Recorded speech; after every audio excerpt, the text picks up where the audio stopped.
آپ دیکھ رہے ہیں سٹی انڈیا نیوز چینل، حق کی آواز۔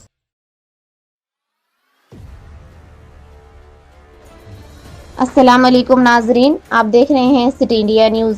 ناظرین، اقوام متحدہ نے میانمار میں کل پرامن احتجاجیوں پر گولی چلا کر 18 احتجاجیوں کو ہلاک کرنے کے عمل پر اپنے سخت رد عمل کا اظہار کیا۔ میانمار میں فوج کی اقتدار سنبھالنے کے بعد ہی سے وہاں عوامی احتجاج کا آغاز ہو چکا ہے، جس کے چلتے میانمار کے مختلف شہروں میں احتجاج جاری ہے۔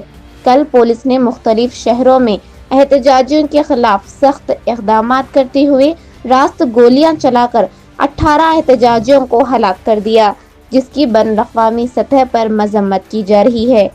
Bureau report, city India news.